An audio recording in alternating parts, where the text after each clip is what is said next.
Sobat Dukcapil, jumpa lagi di Rapipindo, rangkuman berita seputar Indonesia. Bersama aku Tere dan aku Zeva. Kali ini kami berdua akan menyajikan berita terbaru dan yang pastinya menarik untuk kalian semua. Dan yang pertama, aku ucapin terima kasih untuk teman-teman yang selalu setia nih buat menonton. Dan buat yang baru pertama kali bergabung, selamat datang di Rapipindo. Kami harap kalian menikmati berita-berita seru yang sudah kami siapkan ya. Bener banget. Nah, sobat tahu nggak sih, Rabu itu hari favorit banyak orang. Alasannya kenapa? Karena selain di tengah minggu, sebenarnya ada yang lebih penting sih alasannya. Apa itu Kak alasannya? Yang pasti karena hari Rabu itu ya saatnya Rapipindo, yang pastinya siap menemani dengan berita-berita terupdate. Apalagi minggu-minggu ini banyak banget kejadian menarik nih ya Kak. Tapi jangan khawatir nih teman-teman, kita sudah rangkum semua berita serunya di Rapipindo edisi hari ini.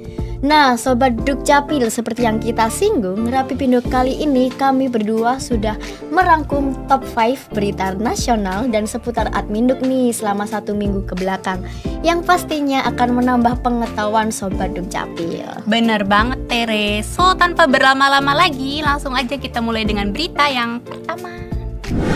Oke, Sobat Dukcapil, berita pertama dari gempa berkekuatan magnitudo 6,4 mengguncang wilayah Gorontalo pada hari Selasa 24 September 2024. Dilansir dari Tribun News, menurut BMKG, gempa tersebut dirasakan cukup kuat hingga beberapa daerah sekitar termasuk Bolang Mongondo. Namun diberitakan meskipun guncangannya sempat membuat warga panik dan langsung mencari tempat aman, untungnya tidak ada peringatan tsunami nih. Sedih banget ya Kak, pastinya buat teman-teman nih yang ada di Gorontalo atau sekitarnya dihimbau untuk tetap waspada ya, terutama bagi teman-teman di wilayah yang rawan gempa, selalu siapkan langkah mitigasi bencana. Bener banget, dan juga gempa berkekuatan magnitudo 6,4 di Gorontalo ini bisa menjadi pengingat nih yang penting bagi masyarakat akan potensi bahayanya gempa besar di masa depan. Seperti yang sudah diperingatkan oleh BMKG, potensi gempa besar termasuk di wilayah megatrust selalu ada. Mengingat wilayah Indonesia ini kan terletak di antara 3 lempeng besar ya teman-teman, yang menyebabkan seringnya terjadi gempa baik skala kecil maupun skala besar.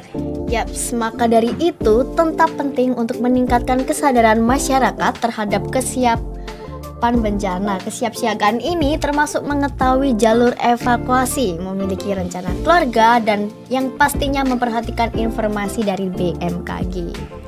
Ya, meskipun peristiwa seperti ini bisa menimbulkan kepanikan, penting untuk sobat tetap tenang dan bertindak sesuai dengan prosedur keselamatan. Ketenangan adalah kunci dalam situasi seperti ini ya teman-teman. Dan kami harap semua masyarakat di Gorontalo dan sekitarnya dalam keadaan baik-baik saja. Tentu saja ya, peristiwa ini tuh bisa sangat menakutkan nih Kak, tapi yang terpenting adalah keselamatan. Oke, kita lanjut ke berita yang kedua nih Sobat Dukcapil. Kali ini kita akan membahas isu yang tengah ramai diperbincangkan di media sosial nih Kak. Seperti yang kita tahu, Instagram telah menjadi bagian penting bagi banyak pengguna, terutama fitur stories dan arsipnya yang menyimpan banyak kenangan. Betul nggak Kak Seva? Bener banget nih. Nah, baru-baru ini tuh banyak pengguna yang melaporkan adanya masalah di fitur arsip Instagram Story. Mereka mendapati bahwa arsip mereka menghilang secara tiba-tiba nih Tere, bahkan tanpa peringatan. Nah, maka dari itu timbul banyak pertanyaan di banyak pengguna. Sebenarnya arsip ini mau dihapus permanen atau cuman bug aja sih? Oke, dilansir dari cnnindonesia.com, Meta atau perusahaan induk Instagram memberikan penjelasan nih. Ternyata hilangnya arsip tersebut disebabkan oleh bug yang mempengaruhi sebagian pengguna. Meskipun bug ini telah diperbaiki, sayangnya masih banyak stories yang terhapus dan tidak bisa dipulihkan lagi nih Kak. Dan hal inilah yang membuat sebagian pengguna kecewa, karena banyak dari mereka yang menggunakan fitur arsip sebagai album digital pribadi. Jadi bisa dibayangkan gak sih Kak, bagaimana perasaan pengguna bila kenangan-kenangan mereka tuh hilang gitu aja. Iya nih, jujur ya, aku pribadi pun sedih. Soalnya kan kita banyak nyimpan kenangan-kenangan ya, jalan-jalan sama teman-teman, bahkan pacar, gebetan ya. Semuanya tuh terekam tuh di arsip Instagram Stories kita. Nah, kalau kamu sendiri nih Tere, kamu pakai fitur arsip tuh buat apa aja? Yang jelas aku ini pengguna Instagram banget ya Kak. Aku tuh suka banget, sering banget mengabadikan momen, dan tentunya pasti aku pamerin nih di story. Jadi aku bakal ngerasa sedih banget sih kalau hilang, karena di situ momen-momen sama keluarga, temen-temen, dan juga gebetanku hilang semua ya. Pasti sedih banget lah Kak. Iyalah pastinya ya. Nah, untuk sobat-sobat Dukcapil yang mungkin punya pengalaman atau kenangan seputar arsip Instagram, bisa tuh bagikan kenangan kalian di kolom komentar ya. Dan aku juga mau nambahin nih, semisal teman-teman ada cara-cara atau tips and trick gimana sih kalau misal arsip kita nggak hilang, itu bisa komen juga di bawah ya, biar teman-teman yang melihat juga terbantu. Lanjut kita ke berita ketiga. Kita punya kabar menarik nih dari Jawa Timur tentang ajang penghargaan CNN Indonesian Awards 2024 yang baru saja digelar di Jawa Timur. Dan banyak tokoh serta karya yang mendapatkan penghargaan nih. Keren banget kan Sobat Dukcapil? Bener banget nih Kak. Nah, CNN Indonesia Awards ini merupakan penghargaan yang diberikan kepada individu atau kelompok yang berkontribusi luar biasa di berbagai bidang. Dan kita punya daftar lengkap pemenangnya nih Kak Zeva. Gimana kalau kita bacain aja? Oke, langsung aja nih ya. Yang pertama dilansir dari cnnindonesia.com, di kategori tokoh inspiratif, kita melihat Budi Karya Sumadi, Menteri Perhubungan yang diakui atas dedikasinya dalam meningkatkan transportasi publik di Indonesia. Selanjutnya ada kategori inovasi terbaik, yang dimenangkan oleh Dinas Pendidikan Jawa Timur atas program pembelajaran daring yang berhasil meningkatkan akses pendidikan di daerah terpencil. Selanjutnya, kategori dari Best Social and Community Infrastructure diberikan kepada pemerintah Kota Surabaya atas inisiatif luar biasa mereka dalam membangun infrastruktur sosial dan komunitas. Pemerintah Kota Surabaya dianggap telah berhasil menciptakan ruang-ruang publik yang inklusif, ramah lingkungan, dan bermanfaat bagi masyarakat luas.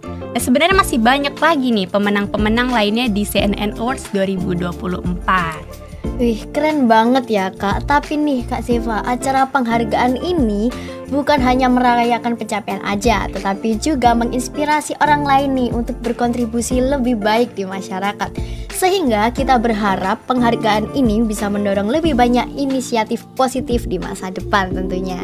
Bener banget, dan kami ucapkan selamat kepada para pemenang. Kalian keren banget nih, dan juga kami bangga melihat dedikasi mereka sangat dihargai. Penghargaan seperti ini tuh penting ya Kak, untuk lebih memotivasi banyak orang agar berkontribusi positif dan lebih inovatif tentunya.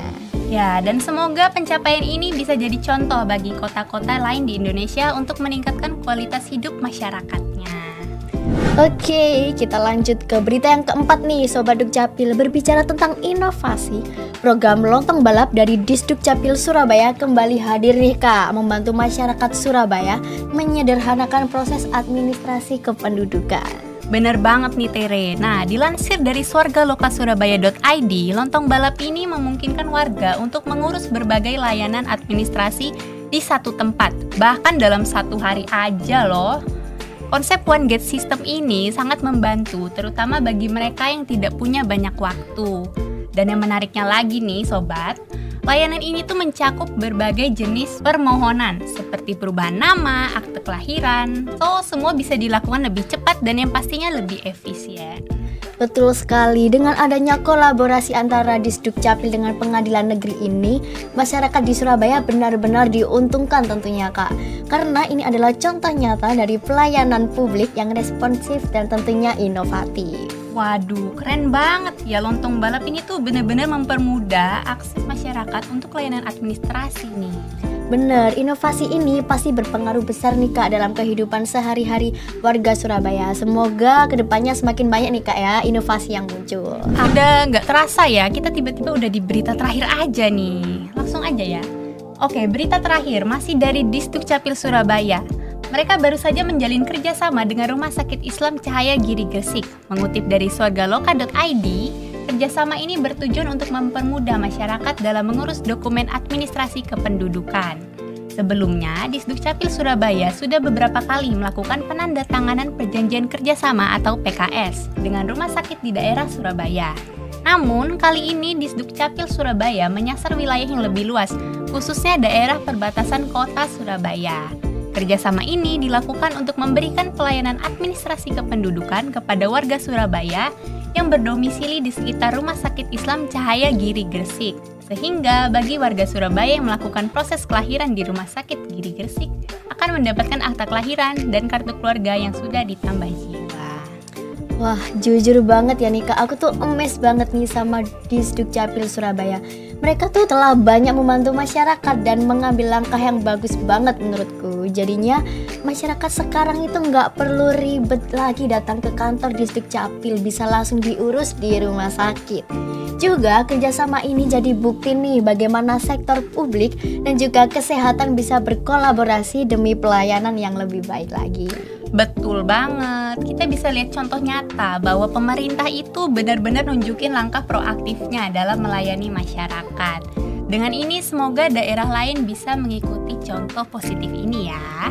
Nah, Sobat Dukcapil, berita tadi menutup Rapi Pindo episode hari ini ya.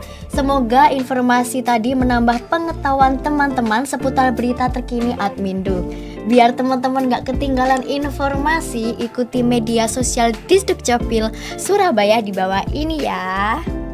Sekian Rapi Pindo episode kali ini. Aku Tere dan aku Zeva, pamit undur diri. Selamat beraktivitas dan sampai jumpa di episode selanjutnya. Bye-bye.